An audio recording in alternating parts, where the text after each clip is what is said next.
bagian yang ke-13 ya. Bagian ke-13 yakni bagaimana perhatian beliau terhadap ilmu dan pendidikan di wilayah negara khilafah ya. Dan ini tentu menjadi hal yang penting karena salah satu hal yang menjadi bagian yang tidak terlepaskan dalam dalam syariah Islam tentu adalah masalah ilmu dan pendidikan. Ini beberapa kisah yang menunjukkan bahwa Sayyidina Umar Al-Khattab radhiyallahu anhu itu adalah orang yang sangat peduli, yang sangat care tentang masalah ilmu, tentang masalah ilmu dan juga pengembangan pendidikan di wilayah Daulah Khilafah Islam. Disebutkan dalam riwayat Abu Sa'id Al-Khudri, ya, dia berkata, saya pernah berada di salah satu majelis orang-orang Ansar. Tiba-tiba Abu Musa Al-Asy'ari itu datang seperti yang sedang panik begitu. Lalu kemudian dia berkata, saya minta izin kepada Umar sebanyak 3 kali, ya, tetapi ia tidak mengizinkanku. Kemudian saya pulang. Jadi waktu itu ada forum yang di situ ada ada Sayyidina Umar bin Khattab. Lalu kemudian datanglah Abu Musa Al-Asy'ari ingin bertemu dengan Sayyidina Umar bin Khattab radhiyallahu anhu. Nah waktu itu Abu Musa Al-Asy'ari minta izin sebanyak 3 kali, tapi tidak ada respon gitu, tidak ada respon dari Sayyidina Umar bin Khattab radhiyallahu anhu. Ya, lalu ada yang bertanya, apa yang menghalangimu? Kok kenapa nggak ketemu Umar? Kok kenapa nggak tidak bertemu dengan Umar? Gitu. Abu Musa Al-Asy'ari menjawab, saya minta izin sudah 3 kali tapi tidak diizinkan. Maksudnya nggak ada respon dari Sayyidina Umar. Nah, selalu saya pulang karena Rasulullah SAW pernah bersabda, kata Abu Musa Al-Asy'ari, yang mengutip sabda Nabi, ya, idza sta'dzana ahadukum thalathan falam yu'dzan lahu falyansarif. Jika salah seorang dari kamu sudah minta izin sebanyak 3 kali namun tidak diberi izin, maka kembalilah. Ya Bukhari Muslim.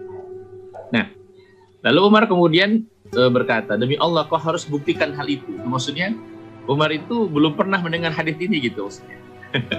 Jadi apa dalilnya, apa dasarnya ente bilang kalau udah 3 kali minta izin lalu tidak direspon atau tidak mendapatkan izin lalu harus kembali ke rumah?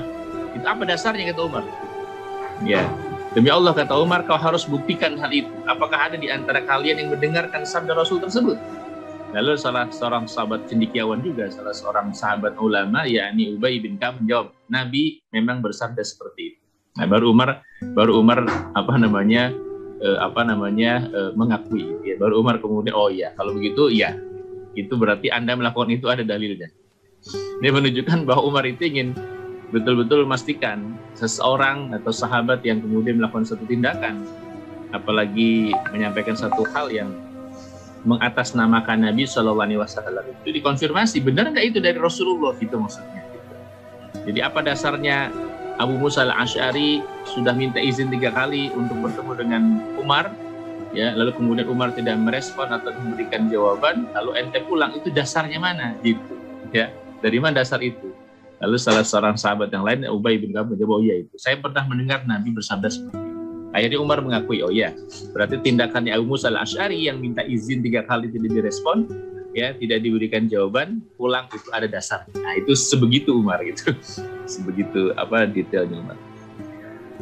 Dan Sayyidina Umar juga adalah orang yang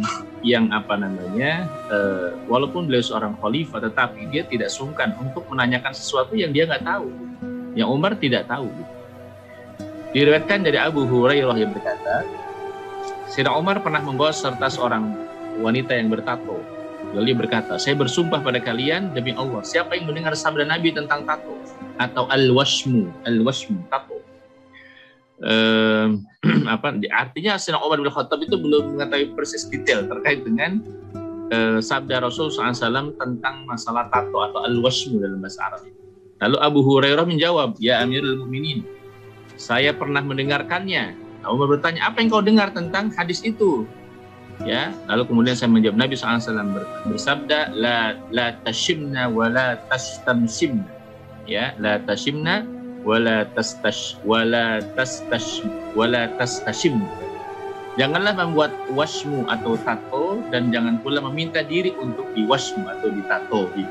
Nah itu terjadi. Umar Umar bin Khattab radhiyallahu anhu itu ingin memastikan, beliau belum tahu persis tentang hadis tersebut. Lalu beliau bertanya, siapa di antara kalian yang pernah mendengarkan hadis tentang tato gitu?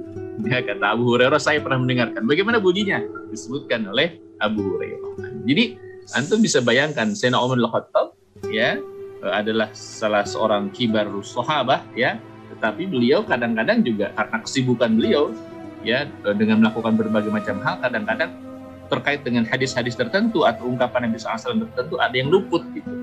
Lalu beliau tidak sungkan untuk bertanya kepada para sahabat. Ya, beliau tidak sungkan bertanya pada sahabat, ada yang tahu nggak tentang hadis ini? Ada yang tahu nggak tentang sabda Rasul ini? Begitu kira-kira. Nah, itu luar biasa gitu ya. Jadi itu kerendahan hatinya seorang Sayyidina Umar bin Khattab radhiyallahu anhu yang beliau itu tidak sungkan untuk menanyakan sesuatu yang beliau nggak tahu. Gitu ya. Nah, itu Umar. Ya, itu Umar. Jadi tidak sotoy gitu ya. Tidak so tahu walaupun beliau seorang khalifah ya, tetapi kemudian kalau ada suatu hal yang dia nggak tahu dia tanya ya, hatta itu yang dia bertanya kepada orang lain seperti Abu Hurairah ya, luar biasa.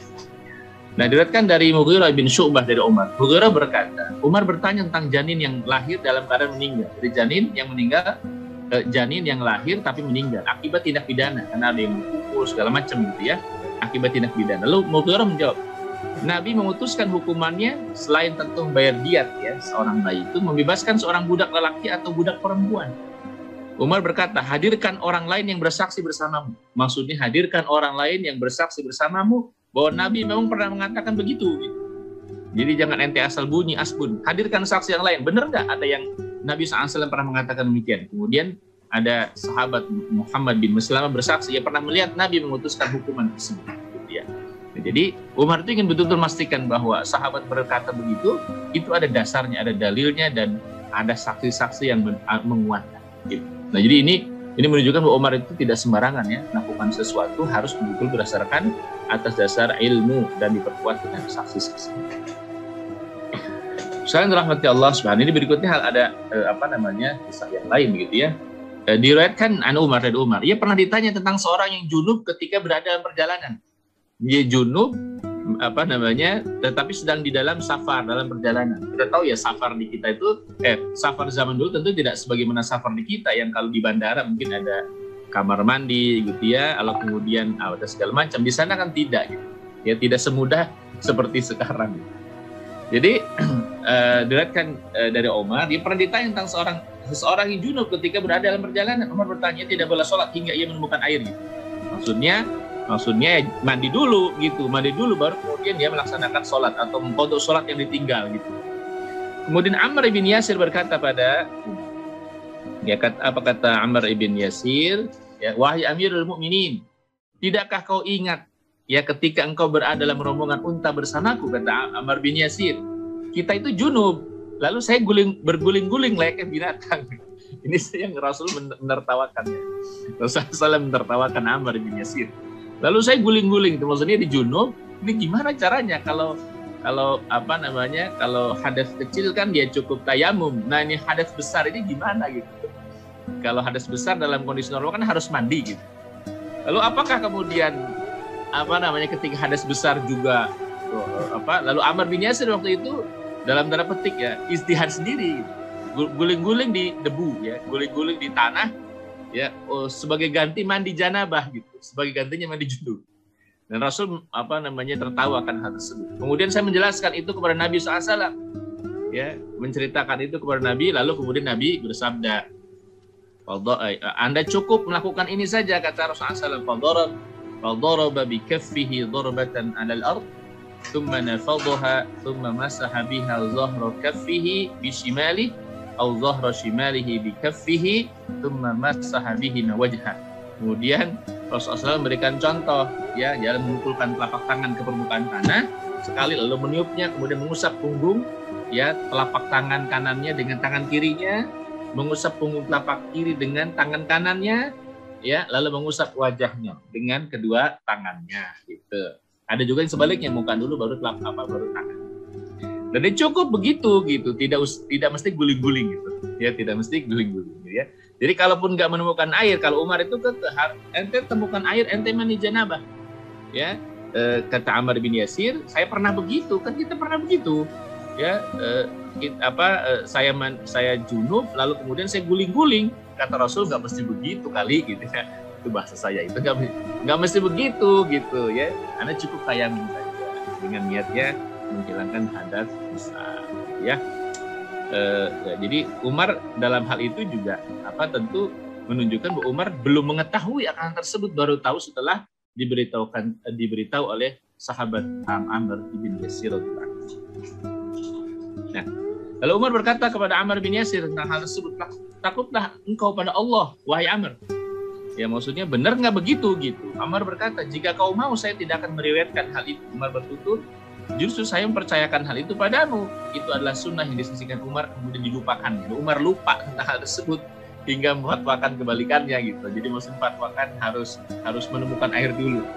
Amr ingat sementara Umar lupa. Umar tidak mendustakan Amr, namun Umar memerintahkan itu meriwayatkan hal tersebut.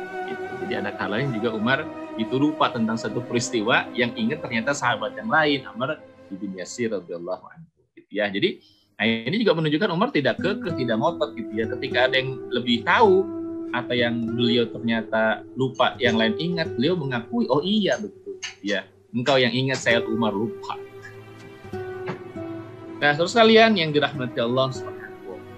Nah, Umar juga adalah sahabat yang sangat perhatian dalam thalabul ilm, menuntut ilmu. Ya, ada beberapa ungkapan-ungkapan Umar yang menunjukkan terkait dengan hal tersebut. Ya, di antara Umar mengatakan seorang keluar dari rumahnya dengan membawa dosa sebesar gunung Tihama, gunung yang berada di sepanjang Laut Merah, gitu ya, besar sekali. Bila mendengar ilmu, ia merasa takut dan bertaubat. Ia pun pulang ke rumahnya dalam keadaan tidak memiliki dosa.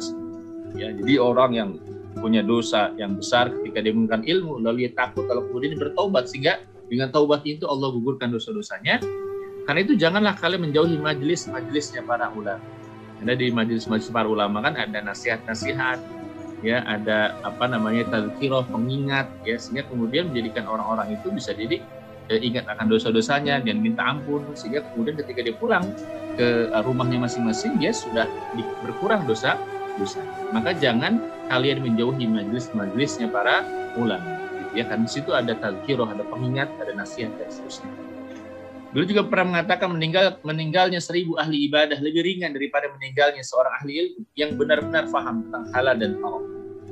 Ini juga menjadi hal yang tentu sangat penting ya, bagaimana status ataupun derajat ahli ilmu ya. Bagaimana status dari ahli ilmu itu perbandingannya, kata Umar ya, meninggalnya 1000 ahli ibadah ya hanya sekedar ahli ibadah ya, tetapi kemudian tidak menguasai ilmu yang banyak begitu, itu lebih ringan ya daripada meninggalnya seorang ahli ilmu atau seorang ulama yang benar-benar memahami tentang perkara halal dan perkara haram. Gitu. Umar juga pernah mengatakan, belajarlah ilmu dan ajarkan pada orang lain. Belajarlah keteduhan dan ketenangan, bersikap rendah hati pada orang yang mengajarkan ilmu. Ya, dan pada orang yang kau ajarkan, jangan sombong terhadap ulama. Saya ilmumu tidak mengajari kebodohan. Umar juga pernah mengatakan, Islam hancur karena kekeliruan ahlul ilmi. Orang munafik yang berdebat dengan menggunakan Quran dan pemimpin yang menyesat. Itu diantara ungkapan Sayyidina Umar bin Khattab. Nah, baik ya. Berikutnya, ini kita akan gambarkan bagaimana Sayyidina Umar itu menjadikan beberapa kota, ya seperti Madinah, lalu kemudian Mekah, lalu kemudian Basrah, lalu kemudian Kufah, lalu kemudian Mesir, itu sebagai pusatnya ilmu, sebagai pusatnya. Dan itu dikembangkan diantaranya pada masa Sayyidina Umar bin Khattab. Setelah Nabi wafat, yang dijadikan sebagai ibu kota negara tentu adalah Madinah. Madinah dijadikan sebagai ibu kota negara Islam, ya tempat khilafah, dan disitulah para akal sahabat berkembang untuk mengeluarkan hukum-hukum Islam, membenahi permasalahan yang ada dalam masyarakat Islam setelah semakin banyak menaklukkan dan meluas wilayah Islam. Jadi kita tahu bahwa pada masa Umar itu berbagai macam penaklukan wilayah negeri-negeri itu berlangsung luar biasa besar. Nah, keberadaan Umar sebagai khalifah di Madinah selama 10 tahun memiliki karakteristik pribadi dan langkah politik ya dalam hukum, memberi pengaruh besar dan menjadikan Madinah sebagai pusat pendidikan hadis pada saat itu, menjadi pusat pendidikan ilmu Ya.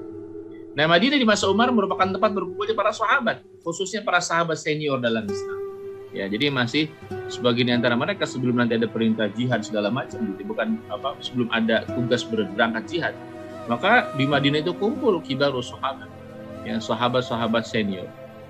Dan Umar diantaranya berharap mereka itu tetap berada di sekitar Umar, karena Umar sangat memerlukan sahabat-sahabat kibar itu, sahabat-sahabat senior, terutama dalam membantunya mengurus urusan umat, meminta ilmu mereka, bantuan ilmu mereka, meminta arahan mereka, saran mereka, dan bermusyawarah dengan mereka. Perlu kita tahu ya bahwa di antara sahabat juga itu beragam, sama seperti kita sekarang gitu. Ya ada dalam satu kelompok atau satu jamaah misalnya ada yang dia ahli dalam bidang apa, Sahabat juga begitu. Ya, ada yang dia spesialisnya para ulama, dia tekun sekali belajar. Ya, tekun menghafal, tekun belajar bahasa Arabnya, tekun belajar hadisnya, tekun belajar identitas, sehingga kemudian ditumbuh menjadi seorang ulama misalnya. Tapi ada juga yang mungkin itu dia kuasai juga, tetapi tidak secara mendalam. Ada juga, ada yang ahli A, ahli B, dia ahli segala macam gitu ya. Jadi masing-masing juga ada dalam tanda petik ada spesialisasi masing-masing. Nah, sementara ilmu-ilmunya para sahabat itu sangat diperlukan di Madinah. Ya, dan jumlah fuqaha sahabat. Jadi maksudnya fuqaha sahabat itu orang-orang betul-betul faqih ya. Orang-orang yang betul-betul faqih ya, kibarus sahabah yang ahli dalam memberi fatwa itu tercatat sekitar 130 orang. Ya, 100 ini jumlah yang sebenarnya sangat banyak untuk wilayah, untuk kota yang sekecil Madinah pada saat itu. Banyak sekali. 7 di antara mereka orang yang paling banyak memberi fatwa. Di antaranya Umar bin Khattab, ada Ali bin Abi Thalib, ada Abdullah bin Mas'ud, ada Aisyah radhiyallahu anha, ada Zaid bin Thabit, ya, ada Abdullah bin Abbas dan Abdullah bin Umar. Nah, ini orang-orang ulamanya para sahabat gitu ya, ulamanya para sahabat. Kalau disebut nama Abdullah bin Mas'ud, ya, Siti Aisyah radhiyallahu anha, Zaid bin Thabit, Abdullah bin Abbas, Abdullah bin Umar, ini orang-orang yang luar biasa gitu. Keilmuan mereka luar biasa. Nah, di antara sahabat yang fatwanya sedang itu artinya tidak banyak dan tidak sedikit gitu. Ya, adalah Abu Bakar Siddiq radhiyallahu anhu. Kenapa Abu Bakar masuk kategori fatwanya sedang? Karena mengingat pendeknya usia Abu Bakar sepeninggal Rasulullah SAW. Ya, jadi tidak terpaut panjang, hanya sekitar 2 tahun begitu ya setelah wafatnya Nabi Sallallahu Alaihi Wasallam. Lalu kemudian ada Ummu Salam, ada Anas bin Malik, ada Abu Sa'id al-Khudri, ada Abu Hurairah, ada Uthman bin Affan, ada Abdullah bin Zubair, ada Abu Musa al-Asy'ari, ada Sa'ad bin Waqqas, ada Zabir bin Abdullah, ada Jabir bin Abdullah, maksudnya ada Mu'adz bin Jabal, ada Zubair bin Awwam, ada Abdurrahman bin Auf, ada Umran bin Husain, dan ada Ubadah bin Samit. Itu di antara sahabat yang fatwanya tidak terlalu banyak, tidak terlalu sedikit ya, sedang saja. Para sahabat yang disebutkan namanya di atas menetap di Madinah pada masa Umar. Jadi mereka itu orang-orang yang tinggal di Madinah pada masa Umar. Kecuali sahabat yang punya tugas ngajar atau tugas jihad atau ditugaskan Umar untuk jihad keluar Madinah. Karena semakin luas wilayah negara Islam, tentunya memerlukan orang yang mengajarkan Quran dan Sunnah Nabi SAW kepada para penduduknya. Jadi Umar itu bukan seringkali menjadi hal yang menjadi semacam SOP gitu. Ketika mengirimkan pasukan untuk jihad, dikirimkan juga beserta dengan mereka, para mujahid itu adalah para ulama-ulamanya. Ya, karena wilayah yang ditaklukkan itu tentu bukan hanya sekedar ditaklukkan, tetapi diajarkan ilmu kepada mereka. Maka Umar menyertakan para ulama-ulama, baik ketika ketika berangkat jihad atau setelah selesainya jihad di sini. Gitu. Jadi itu menjadi paket gitu. Karena apa? Karena di antara misi penting futuhat adalah bagaimana agar wilayah tersebut mengenal Islam. Ya, tidak sebagaimana konsepnya kapitalis kan itu. Ketika futuhat kapitalis itu hanya ngambil kekayaan alamnya saja gitu. Tetapi tidak dengan Islam. Islam itu konsep futuhatnya adalah justru agar wilayah tersebut dia mengenal Islam, masuk Islam. Maka itu penting sekali untuk mengirimkan pada mereka para ulama, ya, para ulama yang mengajarkan Al-Quran dan Al-Hadis, ya, serta Islam kepada para penduduknya. Nah, politik Umar dalam mendirikan Madinah sebagai basis fikih, ilmu, dan tempat para pemilik ide dan gagasan itu bawa hasil. Masa tersebut memberi warna pada majelis ilmu yang berkembang seiring dengan kemajuan masyarakat dan meluasnya penaklukan wilayah kaum muslimin saat itu. Dan murid-murid majelis ilmunya Umar yang berada di Madinah juga menyebarkan ilmu di Madinah. Mereka menjadi orang-orang besar karena di dekatnya dengan sumber ilmu dan berada di nuansa ilmu di Madinah. Dia luar biasa. Ya. Dan ada juga murid-murid Umar yang didelegasikan ke berbagai negara yang ditaklukkan untuk mengajarkan ilmu, memberikan pemahaman dan mendidik berbagai bangsa yang masuk Islam. Nanti disinilah kemudian saya sering menyampaikan para sahabat itu jumlahnya sangat banyak sekali. Mencatat ada sahabat Nabi SAW itu kurang lebih sekitar 100.000 orang. Ya, artinya orang yang pernah bertemu dengan Rasulullah SAW dalam keadaan iman, kira-kira begitu. Tetapi sahabat yang dikuburkan, dimakamkan di pemakaman Baqi itu hanya sekitar 10.000 orang. Nah, ternyata rahasianya di sini. Rahasianya di sini. Pada masa penaklukan wilayah-wilayah kaum muslimin itu banyak sekali sahabat yang diutus ke berbagai negara, berbagai wilayah.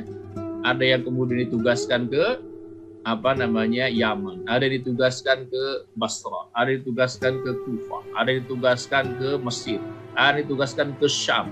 Ya, di situ ada ke Palestina, lalu kemudian ada Homs, ya, lalu kemudian sekian banyak itu sahabat. Nah, kalau kita lihat di berbagai macam wilayah itu, ya, kuburannya, makamnya para sahabat itu ada di mana-mana mereka. Ya, kuburan di makam para sahabat di mana-mana. Tidak kemudian mereka menetap di Madinah. Jadi mereka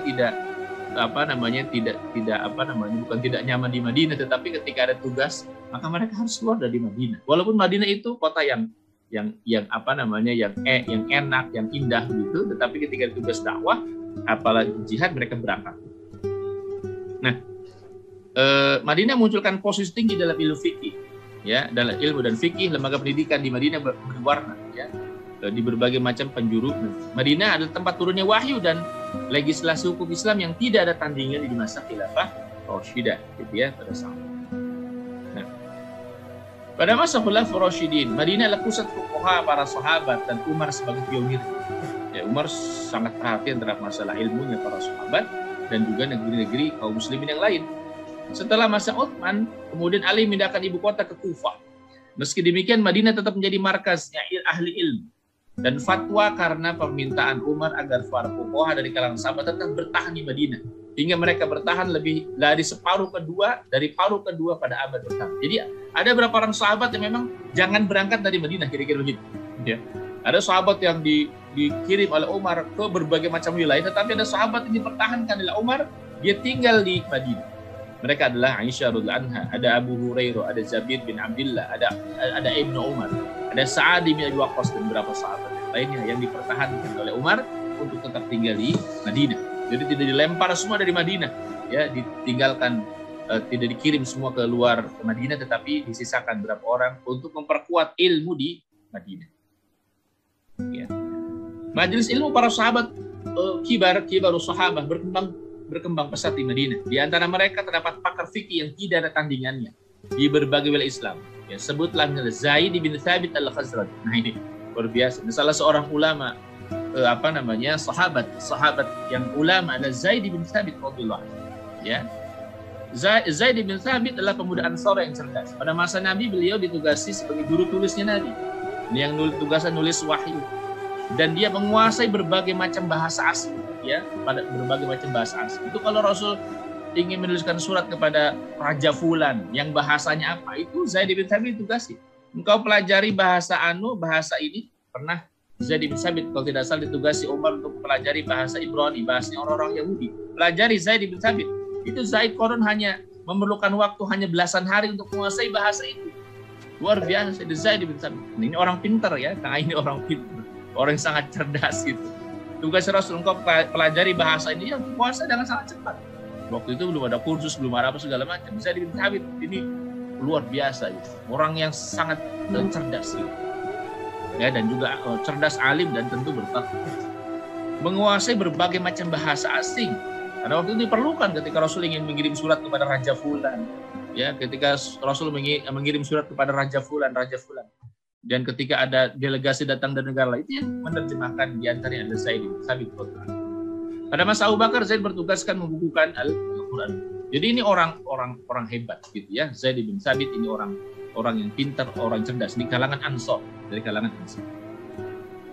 Bahkan Ibnu Umar berkata, Umar mengirim para sahabat ke berbagai daerah dan mempertahankan Zaid bin Thabit di Madinah untuk memberi fatwa pada penduduknya. Dibayangkan, berarti ini Zaid bin Thabit orang yang menjadi kesayangannya Umar bin Khattab. Ya. Jadi Umar itu mengirim para sahabat, si fulan ke sana, si fulan ke mana, si fulan ke Kufah, si fulan ke Basrah, si fulan ke Mesir. Ya, tapi Zaid bin Thabit diminta oleh Umar tetap menjadi penjaga gawangnya Madinah untuk memberikan fatwa dan penduduk. Zaid bin Thabit luar biasa. Beberapa fuqaha Madinah berguru kepada Zaid bin Thabit. Dari kalangan sahabat dan murid-murid yang menimba ilmu darinya ada 6 tabi'in yang terkenal. Ada Sa'id bin Musayyib, ada Urwah bin Zubair, ada Qabisah bin Du'ain, ada Kharijah bin Zaid, ada Aban ibn Uthman, ada Sulaim bin Yasar. Ini murid-muridnya Zaid bin Thabit. Jadi luar biasa gitu. Jadi dan itulah keilmuan dalam Islam begitu ya. Jadi kalau kita tahu sekarang misalnya pada zaman sekarang ada ulama, maka ya guru-gurunya ulama ya mereka ini para sahabat bersambung gitu ya sampai ke Nabi Shallallahu Alaihi Wasallam. Setelah itu muncul generasi kedua dari kalangan tabi'in. Generasi pertama tadi ya, diantaranya gurunya para ulama Zaid bin Thabit diantaranya. Mereka hidup hingga akhir pertengahan pertama abad kedua. Ya. Sebagian dari mereka adalah Ibnu Shihab al-Juhri, Nafi' bin Aslam, ada Yahya bin Sa'id al-Ansari. Kemudian tiba masa Imam Malik ini di Madinah juga nih. Ya, yang merupakan pengikutnya tabi'ut tabi'in. Ya, ia adalah salah satu imam yang paling mengetahui ilmu dan para pendahulunya dari kalangan tabi'in, baik tabi'in tua maupun muda. Ya, jadi kita tahu ya bahwa Imam Malik adalah ulama yang kemudian konsen di Madinah. Begitulah berbagai ulama daerah Islam pergi ke Madinah untuk menuntut ilmu dan mengajarkan ilmu yang mereka miliki pada ulama-ulama mereka. Nah, kita tahu juga Imam Syafi'i radhiyallahu anhu itu kemudian belajarnya kepada Imam Malik. Ulama-ulama Madinah menjadi rujukan umat. Para ulama Madinah pergi ke berbagai wilayah Islam menjadi hakim, menjadi qadhi dan para pengajar ya di berbagai macam wilayah negeri kaum muslimin. Gitu. Jadi kalau kita lihat ya para sahabat itu menyebar. Mereka ditugasi Rasul menjadi qadhi di mana, ada yang menjadi pengajar di mana, ada yang mengajarkan ilmu di mana. Ya, itu luar biasa. Dari mereka yang diutus oleh Umar bin Khattab pada saat Syam dan Irak ditaklukkan, yaitu mereka mengajarkan kitabullah, mengajarkan Quran dan sunnah Nabi Sallallahu Alaihi Wasallam. Sementara itu ada Abdullah bin Mas'ud. Ya, ada Hudzaifah bin Yaman, ada Ammar bin Yasir, ada Umran bin ada Husain, ada Salman Al-Farisi yang lainnya dan yang lain pergi ke Irak. Ini beberapa orang ini ada Abdullah bin Mas'ud, Hudzaifah bin Yaman, Ammar bin Yasir, Umran bin Husain, Salman Al-Farisi pergi ke Irak. Ya. Sementara itu yang ditugasi oleh Umar ke Syam ada Mu'adz bin Jabal, ada Ubadah ibn Samit, ada Abu Darda, ada Bilal ibn Rabah. Itu pergi ke Syam, ke Palestina. Jadi saya pernah ziarah ke makamnya Ubadah ibn Samit. Jadi pelataran di luar tembok Masjid Al-Aqsa itu ada makamnya. Saya diajak oleh seorang pemuda di sana ya, Ustadz kita ziarah ke makamnya sahabat. Dia bilang sahabat siapa? Ubadah ibn Samit. Ubadah ibn Samit itu makamnya di Syam, di Palestina. Dia sebenarnya Mu'adz bin Jabal, ada Ubadah ibn Samit, Abu Darda, Bilal ibn Rabah itu pergi ke Syam. Ya. Ke wilayah Syam. Adapun beberapa orang yang ditugasi tetap di Madinah adalah Utsman bin Affan, Ali bin Abi Thalib, Abdullah bin Auf, Ubay bin Ka'ab, Muhammad ibn Maslamah, Zaid bin Thabit radhiyallahu anhu tetap berada di Madinah bersama. Jadi Umar masih memerlukan orang seperti Utsman, Ali, Abdullah bin Auf, Ubay bin Ka'ab. Ubay bin Ka'ab juga ulamanya para sahabat, ya Muhammad bin Maslamah dan Zaid bin Thabit itu tetap tinggal di Madinah. Sementara yang lain bertugas ya di luar Madinah. Banyak sekali sahabat yang kemudian pergi ke luar Madinah sampai wafatnya di luar Madinah. Ya, insyaallah. Majelis ilmu di Madinah berwarna dan pengaruh pada majelis-majelis yang lain. Seluruh daerah Islam selain Kufah mengikuti ilmu penduduk Madinah dan mereka tidak menganggap diri mereka setara dengan penduduk Madinah. Dari segi ilmu seperti penduduk Syam dan Mesir, seperti Auza'i dan imam-imam lainnya. Dan sudah dari kalangan penduduk Syam. Begitu juga Laits bin Sa'ad serta imam lain sebelum dan sudahnya dari kalangan penduduk Mesir. Mereka menghormati ilmu penduduk Madinah dan mengikuti mazhab mereka meski sebelumnya telah mengikuti mazhabnya. Demikian juga halnya dengan ulama penduduk Basrah seperti Ayyub, Muhammad ibn Zaid, Abdurrahman bin Mahdi dan lainnya. Karena itu mazhab penduduk Madinah semarak di daerah-daerah tersebut. Jadi acuannya adalah ulama-ulamanya. Dan di antara faktor kain fikih yang dimiliki ulama-ulama Madinah di masa Umar bin Khattab adalah kepribadian Umar yang inspiratif. Jadi kenapa seperti itu? Kenapa berkembang luar biasa? Karena Umar sangat perhatian terhadap masalah ilmu dan sangat inspiratif. Rasul sendiri mengakui hal itu pada Umar saat beliau mengetahui pandangan-pandangan Umar yang sesuai dengan wahyu. Itu sudah kita bahas beberapa pertemuan sebelumnya. Umar menjadikan ibu kota sebagai pusat pendidikan yang mencetak banyak kader-kader ulama, kader-kader dai, bahkan pemimpin, para gubernur dan hakim atau qadhi. Itu pusat pendidikannya di Madinah. Pusat pendidikan mereka ya di Madinah, tidak lain. Ya, Rasul mengutus Abu Musa al-Asy'ari itu setelah mereka ya matangnya di Madinah. Mengutus Mu'adz bin Jabal itu setelah mereka matangnya di Madinah. Ya, mengutus sahabat untuk menjadi hakim, menjadi qadhi, menjadi gubernur di berbagai macam wilayah. Itu pusat pendidikannya adalah Madinah. Ya, pusat pendidikan adalah Madinah. Ya. Saat melihat berbagai lembaga pendidikan pertama dalam Islam, kita akan melihat pengaruh Umar pada semua lembaga pendidikan tersebut. Mengingat para pendirinya sedikit banyak terpengaruh oleh pemahaman Umar. Nah, di antaranya kita lihat beberapa hal dulu. Nah, ada madrasah di Mekah. Tadi Madinah sudah bahas. Jadi ada madrasah di Mekah. Maksudnya madrasah di Mekah itu ya majelis ilmunya di Mekah. Mekah menarik hati setiap mukmin yang melihatnya atau yang berharap bisa melihat. Di masa sahabat ilmu di Mekah terbilang sedikit, ya, karena waktu itu konsentrasi di Madinah. Ya, konsentrasi para sahabat di Madinah bersama dengan Rasulullah SAW. Di masa sahabat ilmu di Mekah terbilang sedikit, kemudian berkembang di masa-masa akhir sahabat dan di masa-masa tabi'in. Para pengikut mereka seperti Ibnu Abi Nujayh dan Ibnu Jurayj. Hanya saja di masa tabi'in Mekah memiliki keistimewaan dengan keberadaan ulama umat dan penafsir Quran Ibnu Abbas. Nah, ini orang istimewa juga nih. Putranya Abbas bin Al-Muttalib, Ibnu Abbas, yang mencurahkan segenap perhatian upayanya untuk ilmu tafsir dan mendidik sahabat-sahabatnya untuk saat itu. Nah, Ibnu Abbas radhiyallahu anhu. Ya. Di antara mereka bermunculan imam-imam senior di antara murid-murid madrasah lain dalam bidang tafsir.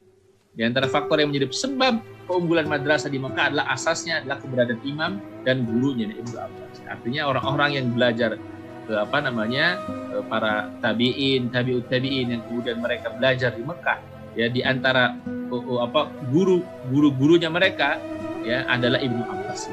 Ya, Ibnu Abbas dan kemudian dia di Mekah. Kemudian pada masa akhir hayatnya beliau kemudian pindah ke Taif dan kemudian beliau dikuburkan di wilayah Taif. Kalau kemudian antum ke wilayah Taif, itu kemudian ada ada makamnya Ibnu Abbas. Ya. Dan di situ dibangun masjid Ibnu Abbas ya di wilayah Taif. Para ulama membahas berbagai sebab keahlian kepiawaian Ibnu Abbas dalam memahami kitab Allah melebihi sahabat yang lain serta kemampuannya menafsirkan. Jadi kalau pada masa itu walaupun Ibnu Abbas tergolongnya masih sangat belia, sangat muda, tetapi diberikan kedudukan yang luar biasa besar oleh Sayyidina Umar. Ya, secara garis besar Nabi pernah mendoakan agar diberikan pemahaman terhadap agama dan ilmu tafsir. Ya, jadi Nabi SAW secara khusus pernah mendoakan Ibnu Abbas, ya, terkait dengan bahwa Ibnu Abbas itu agar diberikan pemahaman dan kemudian takwil atau penafsiran. Ya, Allahumma faqihu fid din wa 'allimhu ta'wil, kata Nabi SAW. Ya Allah, jadikan dia Ibnu Abbas sebagai orang faqih terhadap agama dan alim dalam masalah tafsir. Ya, itu doanya Nabi kepada Ibnu Abbas. Ibnu Abbas menimba ilmu dari pembesar sahabat, ya, dari kibarus sahabat yang lain. Kuatnya ijtihad dan kemampuan beristinbat, perhatiannya terhadap tafsir, metodenya istimewa dalam belajar ilmu, kegigihannya dalam menyebarkan ilmu, perjalanan dalam ilmu, usia yang panjang dan kedekatan dengan Umar, itulah menjadi faktor kenapa Ibnu Abbas menjadi sangat istimewa. Ya, jadi di antara ulamanya para sahabat, ya, yakni Ibnu Abbas. Umar sangat mengistimewakan orang yang bernama Ibnu Abbas ini. Ibnu Abbas mendapat perhatian khusus dari Umar.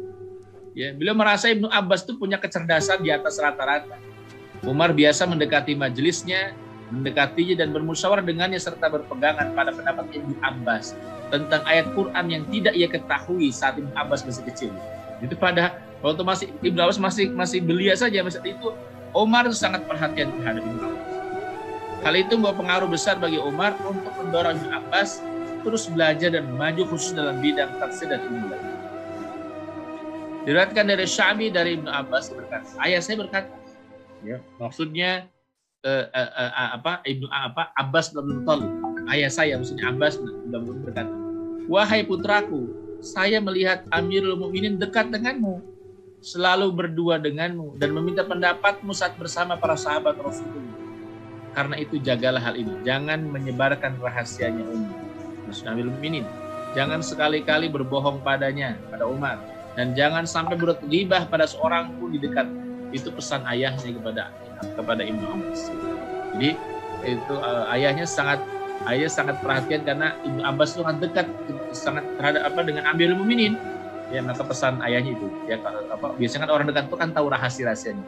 Oh, si anu mau begitu gitu ya. Nah, itu dipesankan betul. Ini juga ibrah buat kita ya.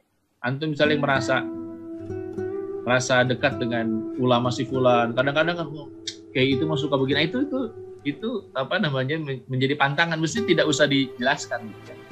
Hal-hal yang kemudian menjadi rahasianya si fulan gitu ya. Kadang misalnya kalau si fulan mah kalau lagi tidur ngorok gitu. Nah, itu jangan sebarkan rahasia gitu. Jangan sebarkan rahasianya. Jangan sekali-kali bohong padanya. Jangan sampai berbuat ghibah pada seorang pun di dekatnya.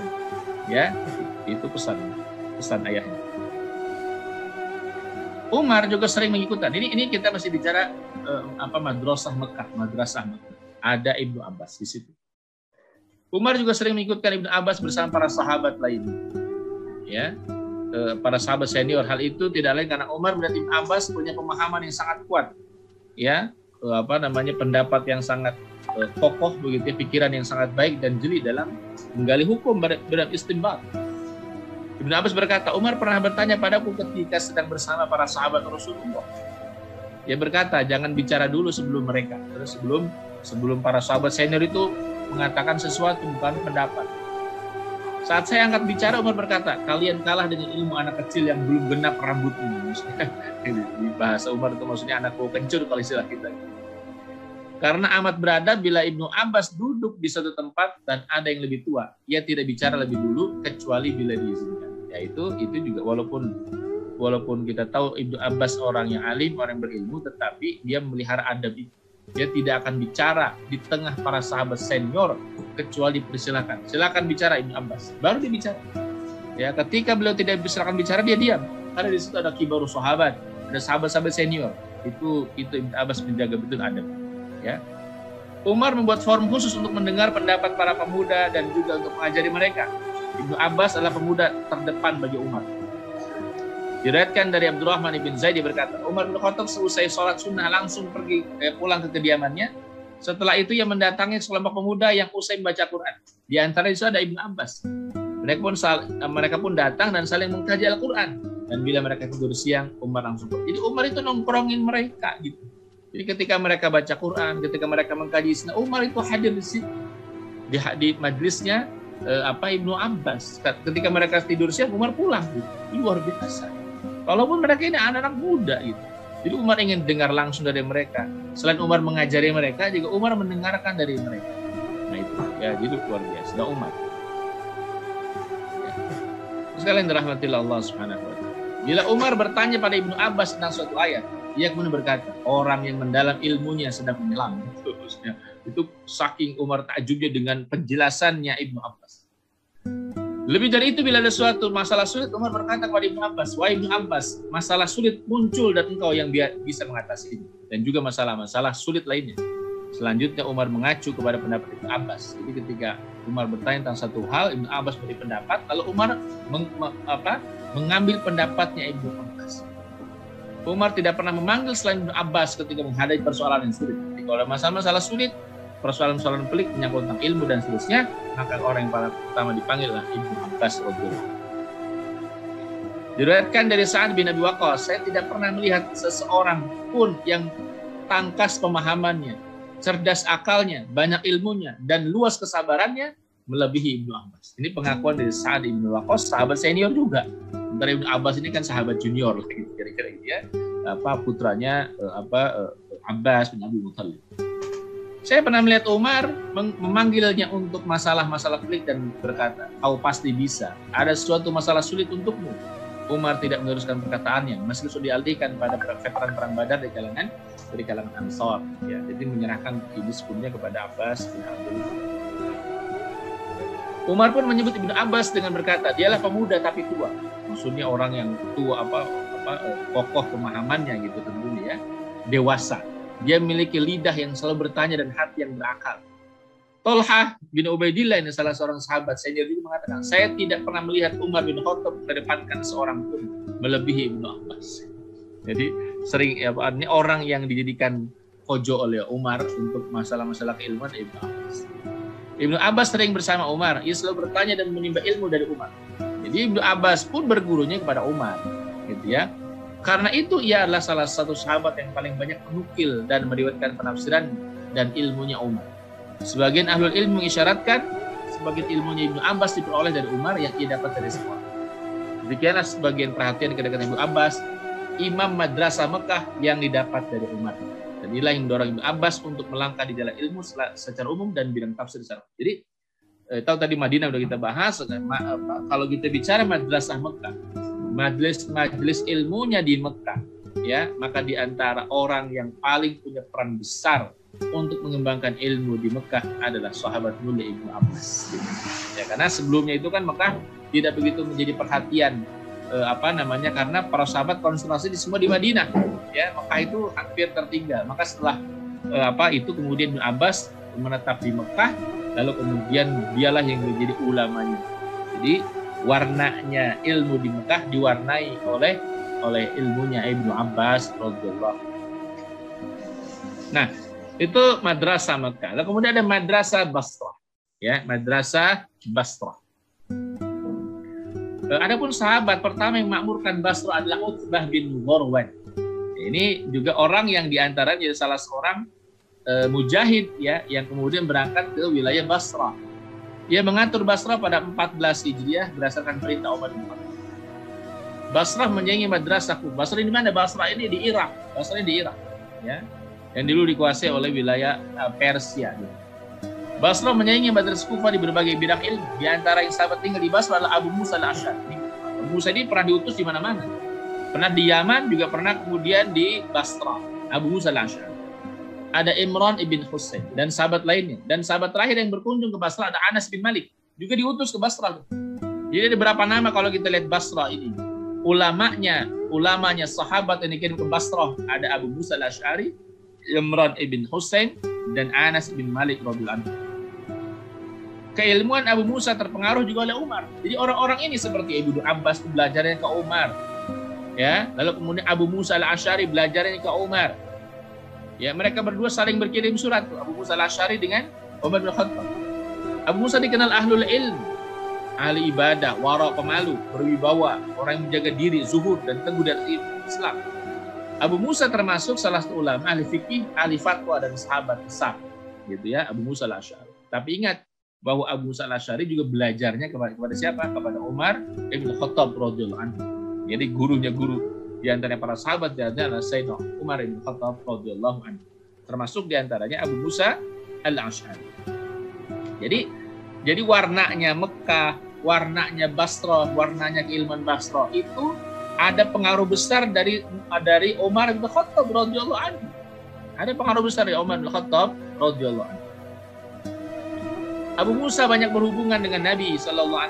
Dia juga menimba ilmu dari para sahabat besar seperti Umar, Ali bin Abi Thalib, Ubay bin Ka'ab, Abdullah bin Mas'ud. Jadi itu guru-gurunya Abu Musa al-Asy'ari. Ya, selain Umar ada Ali bin Abi Thalib, ada Ubay bin Ka'ab, juga ini sahabat senior yang alim, dan Abdullah bin Mas'ud. Dan secara khusus Abu Musa banyak terpengaruh Umar bin Khattab. Ya, Umar sering ngasih wasiat, nasihat gitu ya di masa kepemimpinannya karena karena Abu Musa al-Asy'ari itu kan menjadi gubernur di wilayah Basrah dan Umar itu sering memberikan semacam pandangan, nasihat, tazkirah, arahan kepada para gubernurnya, dan diantaranya adalah Abu Musa al-Asy'ari. Abu Musa juga sering merujuk Umar dalam setiap permasalahan yang terjadi hingga Syafi'i menyebutnya sebagai satu dari 4 hakim umar. Yang terkenal menurut Syafi'i mereka adalah Umar bin Khattab, Ali bin Abi Thalib, Zaid bin Thabit, dan Abu Musa al-Asy'ari. Ini disebutkan oleh Asy-Sya'bi begitu ya, 4 hakimnya umat. Ya, yakni Umar, Ali, Zaid bin Thabit, dan Abu Musa al-Asy'ari. Ketika ada kunjungan ke Madinah, ya, kadang-kadang ketika misalnya satu hal tertentu, Abu Musa itu berangkat ke Madinah untuk memberikan laporan perkembangan wilayah Basrah. Abu Musa selalu mendatangi majelisnya Umar, bahkan ia menghabiskan sebagian besar waktunya bersama Umar. Jadi beliau manfaatkan betul, ya, ketika berangkat ke Madinah menemui Amirul Mukminin, maka dia manfaatkan untuk belajar kepada Amirul Mukminin Umar bin Khattab. Itu Abu Musa al-Asy'ari. Abu Musa menjadikan Masjid Basrah sebagai pusat kegiatan ilmu dan mengkhususkan sebagian besar waktunya untuk majelis ilmu. Ia tidak membiarkan waktu berlalu tanpa guna dan dengan mengajarkan ilmu kepada santri. Ya, seusai salam itu ketika sholat, Abu Musa menghadap ke arah jamaah dan mengajarkan ilmu dan bacaan. Nah itu. Ibnu Syauza berkata, seusai sholat subuh itu biasanya Abu Musa menghampiri seseorang demi seorang dalam barisan shaf untuk mengajarkan Quran pada mereka. Itu Abu Musa al-Asy'ari. Orang yang kemudian ba'da sholat subuh itu diajarkan Quran seorang demi seorang, bacaannya didengarkan oleh Abu Musa al-Asy'ari. Di kalangan sahabat, Abu Musa dikenal memiliki suara yang indah dan bacaan Quran yang sangat baik, ya. Bila Musa duduk di sekitar Umar memintanya untuk membacakan Quran. Baca Quran, ya Abu Musa. Dengan suara dan bacaan yang indah, orang-orang mengurumuninya dan penuntut ilmu berkumpul di sekitarnya di Masjid Basrah. Abu Musa membagi mereka ke dalam beberapa kelompok. Abu Musa berkeliling mendengarkan bacaan. Jadi dibuat halqa-halqa di Masjid Basrah. Dibuat halqa-halqa, kelompok-kelompok dikelompokkan, kelompok A, kelompok B, terusnya. Umar datang, kelompok per kelompok di situ. Bayangin. Berarti itu menunjukkan bahwa Abu Musa al-Asy'ari begitu konsen luar biasa terhadap masalah ini. Jadi satu kelompok itu diajari Abu Musa, didengarkan bacaannya. Kalau salah dikoreksi begitu, lalu kemudian dibenarkan, dikuatkan oleh Abu Musa al-Asy'ari. Ya, bentar saya minum. Bismillah.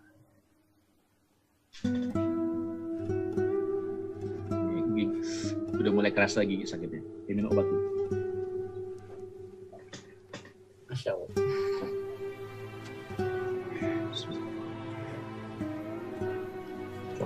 Harus setiap 5 jam, 6 jam minum obat.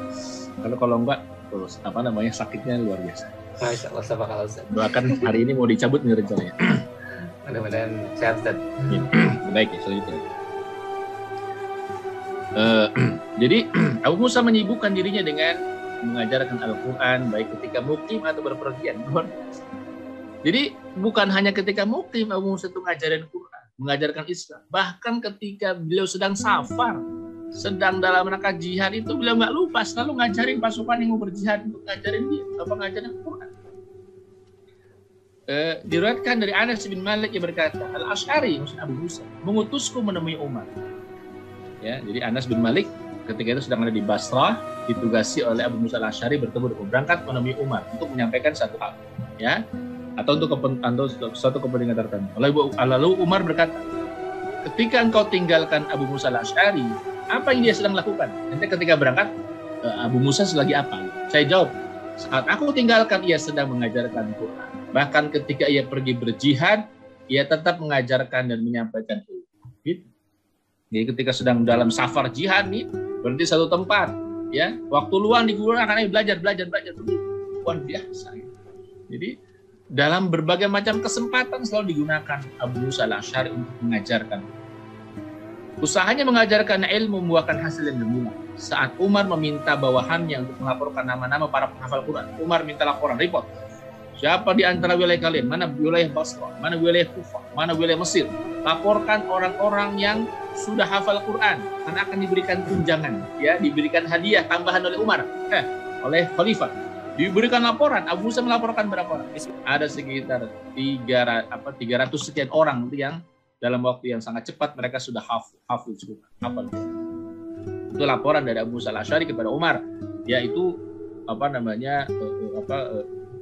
hasil binaannya Abu Musa al-Asy'ari, ya, itu sekitar 300 orang yang hafal Quran pada saat itu. Itu beliau relatif sendiri, ya, walaupun dibantu oleh beberapa yang lain. Abu Musa juga memiliki perhatian dalam mengajarkan meriwayatkan hadis. Dia banyak meriwayatkan hadis dari Rasulullah SAW. Dia juga banyak meriwayatkan hadis dari para pembesar sahabat. Beberapa sahabat dan pembesar tabi'in juga meriwayatkan hadis dari Abu Musa al-Asy'ari. Ya. Selain Abu Musa al-Asy'ari, di Basrah juga ada Anas bin Malik an-Najjari al-Khazraj. Anas bin Malik ya juga sahabat yang luar biasa. Ya. Beliau itu pembantunya Rasulullah SAW. Ketika Rasul tiba di Madinah, dia berusia 10 tahun. Itu Anas bin Malik. Rasul tiba di Madinah, Anas itu masih kecil 10 tahun. Itu kemudian oleh ibunya, oleh orang tuanya, ini anakku saya berikan saya minta untuk melayanimu ya Rasulullah 10 tahun. Beliau melayani Nabi sampai 10 tahun dan ketika Rasul wafat, Anas berusia 20 tahun. Jadi menemani 10 tahun, ketika sebelumnya usia 10 tahun, 10 sampai 10 20 tahun. Anas meriwayatkan hadis sebanyak 2286 hadis. Bukhari Muslim sepakat mensahihkan 180 hadis dari Anas bin Malik. Anas bin Malik merupakan gurunya para pemimpin ulama tabi'in. Ya, seperti siapa? Ini orang-orang hebat, orang besar ini bergurunya kepada Imam Malik. Ada Hasan al-Basri. Ini ulama-ulama tabi'in ya. Sulaiman at-Taimi, ada Thabit Bannani, ada Az-Zuhri, ada Rabi'ah bin Abi Abdurrahman, ada Ibrahim bin Maisarah, ada Yahya bin Sa'id al-Ansari, ada Muhammad bin Sirin, ada Sa'id bin Jubair, ada Qatadah dan lain. Jadi ini ulama-ulama tabi'in banyak bergurunya kepada Anas bin Malik radhiyallahu. Saat Abu Musa menjadi gubernur di Basrah pada masa Umar, Abu Musa mendekat pada Anas dan dijadikan sebagai salah satu orang dekat. Jadi ketika kemudian Abu Musa menjadi gubernur di Basrah, ya pada masa Sayyidina Umar bin Khattab, Abu Musa itu kemudian merangkul Anas bin Malik dan dijadikan sebagai orang dekatnya. Ya maksudnya sebagai memberi fatwa orang-orang yang kemudian memahami ilmu, ulamanya Basrah, di antaranya Anas bin Malik radhiyallahu. Ya, Anas ini orang Madinah, ya termasuk juga di kalau Abu Musa al-Asy'ari ini orang Yaman. Abu Musa al-Asy'ari Yaman, kemudian tinggal di Madinah, lalu kemudian diutus ke Basrah. Sebelumnya diutus ke Yaman. Lalu kemudian Anas bin Malik ya orang Madinah, kemudian diutus ke Basrah. Ya. Itu madrasah Basrah. Nah, ini madrasah Kufah. Kufah juga berada di wilayah Irak. Ada sebanyak 300 orang sahabat yang turut dalam Bai'atul Ridwan dan 70 dari veteran perang Badar tinggal di Kufah. Ini luar biasa Kufah ini. Ya, itu Kufah sebagai satu pusat ilmu ya, itu sangat istimewa. Kenapa? Karena ratusan sahabat ada di sana. Orang yang turut dalam Bai'atul Ridwan ya, dalam perjanjian Hudaybiyah, 300 orang di antaranya itu ada di Kufah. Bahkan 70 orang dari veteran perang Badar, dari 300 sekian orang veteran perang Badar, 70-nya itu tinggal di Kufah. Bayangkan. Sehingga Kufah itu menjadi pusat ilmu yang luar biasa. Umar sangat perhatikan Kufah dan mengutus Ibnu Mas'ud ke sana. Nah, salah seorang sahabat dari kalangan ulama yang ditugasi Umar adalah Ibnu Mas'ud. Abdullah bin Mas'ud termasuk orang yang awal masuk Islam. Awalnya Ibnu Mas'ud adalah pengembala domba. Uqbah bin Abi Mu'ayth itu yang kalau kita baca sirah itu ketika Rasulullah SAW itu sedang kehausan bersama dengan Abu Bakar, yaitu kemudian meminta kepada seorang anak remaja, bisa nggak itu saya memerah susu kambing itu? Kata anak ini nggak bisa, ini bukan punya saya gitu. Kalau begitu itu aja kambing yang masih muda, yang masih belum bunting, masih belum lahir, yang nggak mungkin keluar airnya. Nah, silakan kalau itu. Lalu didoakan oleh Nabi, ternyata kambing itu susunya membesar dan diperah oleh Rasulullah SAW. Nah, dan anak itu adalah Abdullah bin Mas'ud. Anak itu adalah Abdullah bin Mas'ud. Dia tertarik sehingga masuk Islam di antaranya karena peristiwa itu. Abdullah bin Mas'ud. Ternyata anak ini anak yang cerdas. Ya. Sebelumnya dia merupakan karyawannya Uqbah bin Abi Mu'ayth yang selalu memusuhi Nabi Shallallahu Alaihi Wasallam. Umar mengirim surat kepada Ibnu Mas'ud. Al-Quran turun dengan bahasa Quraisy, karena itu bacakanlah Quran pada orang-orang dengan bahasa Quraisy, bukan dengan bahasa Hudail. Maksudnya bahasa yang khas ada di situ gitu ya. Jangan dengan pakai dialek mereka, tapi gunakan dengan bahasa Quraisy. Dengan bahasa Quraisy ya. Termasuk kita tentunya ya, kalau baca Quran ya jangan pakai dialek-dialek yang lain gitu ya, dialek Sunda, dialek Jawa dan seterusnya gitu ya. Abdullah bin Mas'ud sangat bersungguh-sungguh dalam mencetak generasi yang mengemban dakwah, pemahaman dan ilmu. Ia memiliki pengaruh yang mendalam di hati para murid-murid. Nah, Umar itu mengakui betul ilmu yang dimiliki oleh Ibnu Mas'ud. Diriwayatkan oleh Zaid bin Wahab. Dia berkata, aku pernah duduk dalam satu kelompok di dekat Umar. Kemudian ada orang kurus kecil datang. Ya, Umar pun memandangi, ya, seraya menggeleng-gelengkan kepala dan berkata, perisai yang penuh dengan ilmu. Perisai yang penuh dengan ilmu, perisai yang penuh dengan ilmu. Dan ternyata orang itu Abdullah bin Mas'ud. Ini orang hebat juga. Walaupun dulunya pengembala domba, ya, tetapi ternyata ini orang pintar, orang cerdas, ya, tekun belajar, menghafal Quran, menghafal hadis, ya, tekun belajar, jadinya seperti Abdullah bin Mas'ud, luar biasa. Sampai Umar tuh geleng-geleng kepala mengakui keilmuannya Abdullah bin Mas'ud, disebut berkali-kali dengan perisai yang penuh dengan ilmu, perisai yang penuh dengan ilmu, perisai yang penuh dengan ilmu. Ternyata orang yang kurus kecil itu Abdullah bin Mas'ud. Ya. Ibnu Mas'ud unggul di kalangan para sahabat dan terdepan dalam ilmu baca Quran. Ia belajar langsung dari lisannya Rasulullah sebanyak 70 sekian surat. Diriwayatkan dari Syaqiq bin Salama, ia berkata, demi Allah, saya belajar langsung dari lisan Rasulullah sebanyak 70 sekian surat. Demi Allah, para sahabat Nabi tahu bahwa aku adalah orang yang paling tahu tentang kitab Allah di antara mereka, tapi aku bukanlah yang terbaik di antara mereka. Diriwayatkan dari Masruq, Abdullah bin Mas'ud disebut dengan Abdullah bin Amr. Kemudian berkata, dialah orang yang selalu aku cintai setelah aku mendengar Rasulullah bersabda, mintalah pada 4 orang agar membacakan Quran. Ini kata sabda Nabi SAW. Mintalah pada 4 orang agar membaca Quran. Siapa di antaranya? Abdullah bin Mas'ud, Salim, maulanya Abu Hudzaifah, ada Ubay bin Ka'ab, ada Mu'adz bin Jabal. Jadi 4 orang, Abdullah bin Mas'ud, Salim, lalu kemudian Ubay bin Ka'ab dan Mu'adz bin Jabal. Ya, itu yang disebut namanya oleh Rasulullah SAW. Berikutnya ada Madrasah Syam. Jadi Madinah, Mekah, lalu kemudian Basrah, lalu kemudian Kufah, Syam. Ini jangan lupa. Syam ini wilayah Palestina, Jordania, Lebanon, dan Suriah. Setelah Syam ditaklukkan juga pada masa Umar, Yazid bin Abi Sufyan, gubernur Syam saat itu, pada masa Umar, Yazid bin Abi Sufyan menulis surat kepada Umar bin Khattab. Dan kemudian Yazid bin Sufyan itu kisahkan beliau itu wafat ketika tahun Amwas, ya. Tahun Amwas, Yazid bin Abi Sufyan menulis surat kepada Umar bin Khattab. Kata beliau, penduduk Syam amat banyak. Namun saat itu Syam itu menjadi pusat peradaban dunia. Ya, dikuasai oleh berbagai macam imperium Syam itu. Ya, berganti-ganti imperium Syam, wilayah Syam, termasuk terkhusus adalah Palestina. Ya, dan artinya penduduknya sangat banyak gitu ya. Yazid menulis surat kepada Umar bin Khattab. Penduduk Syam sangat banyak dan memenuhi berbagai macam perkotaan. Mereka memerlukan orang yang bisa mengajarkan Quran dan memberi pemahaman pada mereka. Maksud saya, Amirul Mukminin, beberapa orang mengajari mereka. Utus beberapa orang untuk mengajari mereka, ya Umar. Ya Amirul Mukminin.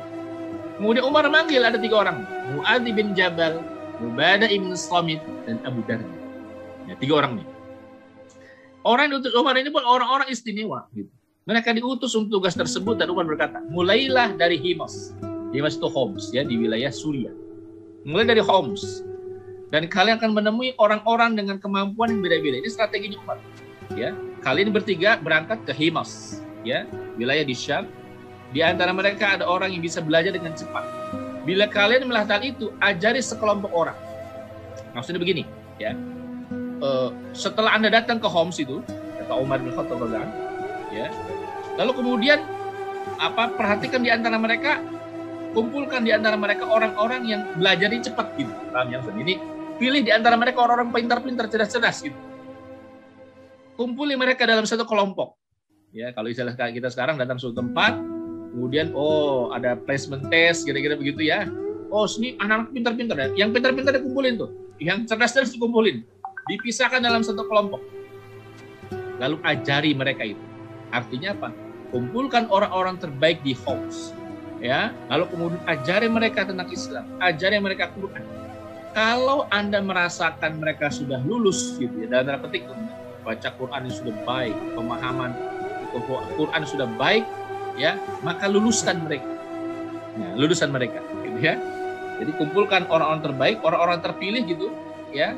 ajari mereka dalam satu kelompok tertentu secara intensif. Ya, setelah dirasa cukup, ya, Anda silahkan luluskan mereka. Silahkan salah satu berada di Homs. Di Homs ya, dari 3 orang itu, Mu'adz, Ubadah ibn Samit, Abu Darda. Satu tinggal di Homs dan satu lagi berada di Damaskus, satunya lagi di Palestina. Nah, gitu. Jadi Homs itu menjadi perhatian yang penting bagi Umar bin Khattab. Jadi 3 orang itu, Mu'adz bin Jabal, ada Ubadah bin Samit, ada Abu Darda. Konsentrasi di wilayah Himas dulu, kumpulin orang-orang terbaik di situ, anak-anak muda terbaik, ajari mereka dalam satu kelompok khusus, ya, sehingga kemudian mereka dikader menjadi dai lagi dari ulama berikutnya. Setelah mereka dirasakan cukup lulus, ya, lalu kemudian satu tinggal di Homs, satu lagi ke Damaskus, satu lagi pergi ke Al-Quds, ke Palestina. Itu perintah dari Sayyidina Umar bin Khattab. Mereka pun datang di Homs, di Himas, dan berada di sana hingga mereka meluluskan beberapa orang yang telah mencapai tingkat ilmu. Jadi orang-orang tertentu yang pintar-pintar, cerdas-cerdas itu, yang alim-alim dikumpulkan satu kelompok, ya. Setelah mereka lulus, ya, lalu kemudian setelah itu Ubadah bin Samit tetap berada di Homs. Jadi yang tinggal di Homs itu Ubadah bin Samit. Abu Darda pergi ke Damaskus, Mu'adz bin Jabal pergi ke Palestina. Nah, gitu ya, ke pusat ke Al-Quds, ya. 3 orang itu. Ubadah bin Samit tetap berada di Himas. Abu Darda Al-Khazraji pergi ke Damaskus. Mu'adz bin Jabal pergi ke wilayah Palestina. Abu Darda memiliki majelis besar di Masjid Damaskus yang dihadiri lebih dari 1.600 orang. Besar sekali. Ya, 10 orang demi 10 orang membaca Quran dan saling berlomba pada saat itu. Ya, antum bisa bayangin 1.600 orang dalam satu masjid. Ya, kalau kajiannya Abu Darda itu di masjid besar di Damaskus dihadiri oleh lebih dari 1.600 orang. Bayangkan pada saat itu 1.600 orang, banyak sekali. Ya, Abu Darda dinilai sebagai sahabat yang paling berpengaruh di Syam dan Damaskus. Imam Az-Zahabi berkata, Abu Darda adalah gurunya penduduk Syam. Nah, jadi ini kalau ingin melihat nanti sanadnya para ulama-ulama itu ya, di antara yang disebutkan di awal-awal sini gitu. Ya, misalnya tadi di Basrah ada Musa al-Asy'ari, lalu kemudian di Kufah ada siapa gitu ya, lalu kemudian di Syam itu ya, sanad keilmuannya itu ada 3 orang di antaranya, ada Ubadah bin Samit, ada Abu Darda, dan ada Mu'adz ibn Jabal radhiyallahu anhu. Ya. Abu Darda adalah gurunya penduduk Syam, pengajar Al-Quran penduduk Damaskus, ahli fikih dan hakim mereka. Abu Darda adalah ahli bacaan Quran dari kalangan sahabat yang jumlahnya bisa dihitung pada saat itu. Nah, jadi di antaranya sanad keilmuannya penduduk Syam itu, gurunya penduduk Syam adalah Abu Darda. Abu Darda mendorong penduduk Syam agar menuntut ilmu. Saya berkata, kenapa saya lihat ulama kalian pergi berangkat menuntut ilmu, sementara orang-orang yang tidak berilmu di antara kalian tidak mau belajar? Carilah ilmu sebelum ilmu dilenyapkan, karena lenyapnya ilmu adalah dengan perginya para ulama. Nah, jadi Darda menasihati ini, kenapa yang rajin itu hanya orang-orang itu saja gitu, ya, yang lain kemudian malas-malasan belajar. Abu Darda juga pernah mengatakan, tuntutlah ilmu bila kalian tidak mampu. Cintailah, tuntutlah ilmu. Dan bila kalian tidak mampu, cintailah orang yang berilmu. Dan bila kalian tidak mencintai orang yang berilmu, maka janganlah kalian membenci mereka. Ya, ingatlah, belajar dan mengajarlah karena orang yang berilmu dan orang yang belajar pahalanya sama. Dan tidak ada kebaikan pada manusia setelahnya. Kau tidak akan menjadi orang yang berilmu hingga kalian belajar, dan kau tidak akan belajar hingga kau mengamalkan ilmu. Itu nasihat Abu Darda radhiyallahu anhu. Ya, tuntutlah ilmu. Kalau ente nggak bisa nuntut ilmu karena alasan tertentu, cintai orang yang belajar, gitu loh. Jangan kemudian udah ente nggak belajar, orang yang lagi belajar ente benci. Ya, ente belajar, tuntut ilmu. Kalau ente nggak mampu tuntut ilmu, ya cintai orang yang berilmu. Jangan ente benci orang yang berilmu. Kalau kalian pun nggak sanggup mencintai mereka, ya, bila kalian tidak mencintai mereka, ya, jangan kalian benci, gitu. Ya, gitu. Ini nuntut ilmu nggak mau sama orang yang nuntut ilmu dengki, hasad, gitu ya, nggak boleh begitu. Dalam satu riwayat disebutkan bahwa Abu Darda, ya, itu kemudian enggan ketika hendak diangkat Umar jadi pemimpin di Syam. Itu awalnya Umar itu meminta Abu Darda jadi gubernur di wilayah Syam. Umar terus memintanya, pun Abu Darda benar-benar menjawab begini, jika kau izinkan saya untuk pergi menemui mereka, maksudnya menemui penduduk Syam, agar saya bisa mengajarkan kitab Allah, sunnah Nabi mereka, dan untuk sholat bersama mereka, saya siap berangkat, kata Abu Darda. Ya. Maksudnya jangan jadikan saya jadi gubernur. Jadi masing-masing sahabat itu beda-beda karakternya gitu. Ya, beda-beda kapasitasnya, kapabilitasnya, mungkin juga passionnya. Passionnya Abu Darda yang ngajar. Passionnya Abu Darda mengajar. Kata beliau, kalau kau izinkan saya pergi ke Syam agar saya mengajarkan Quran kepada mereka, mengajarkan sunnah Nabi mereka, dan agar sholat bersama mereka, saya siap berangkat. Tapi kalau diangkat jadi gubernur, saya nggak mau. Oke lah, berangkat, ngajarin mereka. Gitu. Itu Abu Darda. Lalu Mu'adz bin Jabal radhiyallahu anhu banyak memanfaat bagi penduduk Syam. Abdullah bin Mas'ud memuji Mu'adz bin Jabal dan ceramah pada murid-muridnya. Ketika begitulah para ulama saling memuji di antara mereka, bukan saling menjatuhkan. Padahal Abu Darda keilmuannya sangat luar biasa, tetapi beliau tidak segan-segan memuji Mu'adz bin Jabal di hadapan murid-muridnya. Ya, apa kata Abu Darda terhadap Mu'adz bin Jabal? Sesungguhnya Mu'adz adalah umat yang taat, condong pada Allah dan tidak termasuk orang-orang musyrik. Ya. Umar juga berkata tentang Mu'adz, kaum wanita tidak bisa melahirkan orang seperti Mu'adz bin Jabal. Ya, maksudnya nggak akan diproduksi lagi ya orang seperti Mu'adz bin Jabal. Ya, maksudnya orang ini istimewa. Saat Umar dihadapkan pada masalah yang sulit, yang meminta pendapat ahli syuro dari kalangan Ansar. Siapa mereka? Mu'adz bin Jabal, Ubay bin Ka'ab, Zaid bin Thabit. Ini orang-orang Ansar yang luar biasa keilmuan. Kepergian Mu'adz bin Jabal ke Syam membawa pengaruh besar karena ia mewariskan ilmu dan fikih di samping karena ia mengukuhkan batu pertamanya. Abu Muslim Al-Khawlani berkata, saya masuki Masjid Homs. Di sana terdapat sekitar 30 sahabat Nabi yang sudah berusia. Ya, di antara mereka ada seorang pemuda bercelak mata, gigi depan putih cemerlang, diam dan tidak bicara. Bila ada orang yang perdebatkan sesuatu, mereka menghadap padanya dan bertanya. Saya bertanya kepada teman saya, siapa orang itu? Temanku menjawab, Mu'adz bin Jabal. Jadi di antara sekian banyak sahabat senior, 30 sahabat Nabi di wilayah Homs itu, ada seorang anak muda yang bercelak mata, gigi depan putih, diam nggak bicara. Ya. Tapi kalau ketika mereka sedang memperdebatkan sesuatu, ya mentok dia nanyanya kepada orang itu. Ini orang hebat ini. Saya bertanya, ini siapa dia itu? Ya, temanku menjawab, Mu'adz bin Jabal. Ini orang istimewa ya. Selama tinggal di Syam, ia mengajarkan agama pada orang-orang hingga ia terkena penyakit lepra di Amwas. Ya, di antara sahabat mulia yang wafat karena ta'un Amwas, ya adalah Mu'adz bin Jabal radhiyallahu.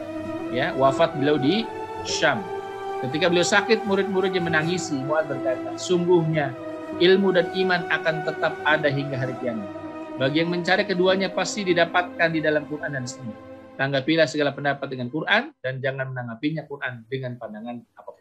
Ya, jadi beliau wafat di wilayah Syam karena terkena ta'un Amwas. Sementara itu Ubadah bin Samit, Umar mendelegasikan ke Syam sebagai hakim dan guru.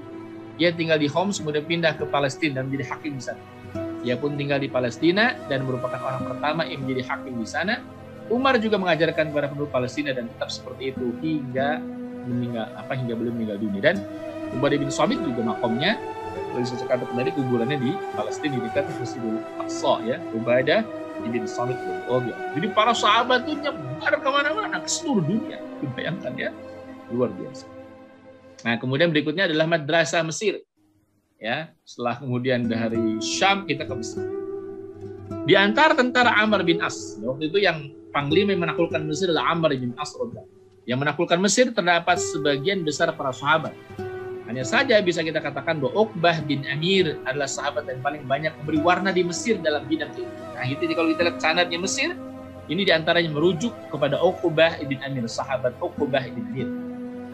Penduduk Mesir menyukai Uqbah dan mereka meriwayatkan hadis darinya serta selalu menemaninya hingga Sa'ad bin Ibrahim berkata, penduduk Mesir meriwayatkan hadis dari Uqbah bin Ibrahim seperti halnya penduduk Kufah meriwayatkan hadis dari Abdullah bin Mas'ud.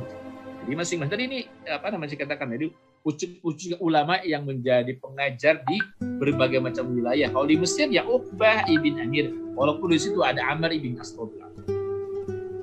Di antara yang penduduk Mesir yang belajar langsung kepada para sahabat adalah Abu Khair Mursyid bin Abdullah Al-Yazni. Ia menimba ilmu kepada Uqbah bin Amir, kepada Ammar bin As, kepada Abdullah bin Amir. Itu ulamanya Mesir. Nah, ini terakhir ya. Bagaimana kebijakan Umar dalam pengembangan ilmu di wilayah yang difutuhkan? Adalah Umar jika mengirimkan tentara, ia juga mengikut sertakan beberapa orang ahli ilmu dan fikih untuk mengajarkan masalah agama dan kepada para tentara serta berbagai masalah hukum, kaidah fikih dan masalah Quran yang muncul. Jadi itu udah paket gitu. Jadi ketika Umar mau mengirim tentara ke suatu tempat, itu selalu diselipkan ada ahlul ilmu, ada ulamanya di situ yang ngajarin para mujahid. Ini kadang-kadang kalau kemudian para mujahid berangkat, itu kan banyak di antara mereka dari kalangan biasa, dari kalangan awam. Yang awam masalah fikih, masalah hukum. Maka di perjalanan itu mereka diajarkan tentang Islam oleh para ulamanya itu. Nah, itulah bedanya Islam dengan yang lain. Yang kedua, untuk mengajarkan kepada penduduk yang di futuhat itu. Nah, itu jadi inilah misi Islam yang luar biasa. Yani apa? Ketika melakukan futuhat, maka itu bukan dalam rangka menjajah, tapi mencerdaskan mereka dengan Islam. Ya, mengajak mereka kepada hidayah Islam. Nah, begitu. Di berbagai kota yang ditaklukkan, di samping didirikan sebagai tangsi militer, juga menjadi tempat perkumpulan para ulama, para fuqaha dan para da'i. Umar memilih para da'i dan guru untuk dikirim ke berbagai negara yang ditaklukkan. Al-Faruq menyatakan dengan tegas bahwa tujuan terpenting dari mengirim para pemimpin ke berbagai daerah Islam agar mereka mengajar. Jadi kadang-kadang mereka dijadikan gubernur sebagai gubernur, juga sebagai qadhi, sebagai hakim, dan juga sebagai sebagai ulamanya di sana. Al-Faruq Umar menyampaikan khutbah berkata, "Ya Allah, sesungguhnya saya bersaksi padamu atas pemimpin berbagai negeri, dan sesungguhnya saya hanya mengirim mereka agar berbuat adil di antara para penduduk, untuk mengajarkan agama dan sunnah Nabi mereka, dan membagikan harta rampasan perang untuk para penduduk." Gitu. Jadi itu diantaranya, gitu. Jadi berbuat adil, ya, tugas dari Umar, dan mengajarkan mereka sunnah Nabi Shallallahu Alaihi Wasallam dan membagikan harta rampasan perang kepada mereka. Al-Faruq juga memberikan gaji dari Baitul Mal untuk para guru dan pemberi fatwa agar mereka bisa berkonsentrasi penuh menunaikan tugas dalam mengajar dan memberi fatwa. Bahkan mereka mengajar anak-anak diberi tanggung oleh Umar. Di Madinah terdapat 3 orang yang mengajari anak-anak. Umar memberi gaji sebesar 15 dirham untuk 1 orang setiap bulan. Jadi ini saya mendapatkan riwayat yang sering kita dengarkan 15 dinar. Ya. 15 dinar itu berarti 60 gram emas. Gitu. Nah, ternyata yang saya dapatkan itu bukan 15 dinar, tapi 15 dirham. Karena gajinya Qadhi Syureh itu hanya 100 dirham. 100 dirham itu sekitar 25 juta rupiah. Nah, pertanyaannya kalau kemudian 15 dinar itu melebihi gajinya Qadhi gitu. Nah, jadi ternyata dalam qaulnya juga di sini begitu ya, itu hanya disebutkan khamsata asyar ya, dalam kurung dirham ya. Fakana Umar yarzuqu kulla minhum 15 dirhaman fi kulli syahr. Jadi 15 dirham itu kira-kira sekitar 2 ekor kambing setiap bulan gitu ya. Jadi kalau kemudian, nah ini riwayatnya perlu di cross check lagi yang kemudian menyatakan 15 dinar itu artinya berapa? 60 gram emas, 60 gram kali 60 juta rupiah. Itu kemudian perlu di cross check lagi. Yang saya temukan itu dalam yang ditulis oleh Profesor Soladi dan yang lain itu adalah 15 dirham. Memang ada ulama yang menyebutkan hanya dengan sebutan khamsata asyar. Di situ yang membingungkan itu hanya disebut khamsata asyar. Nah, khamsata asyar ini dirhaman atau dinar gitu loh. Khamsata asyar itu dirhaman atau dinar. Nah, ternyata yang saya temukan itu dirham.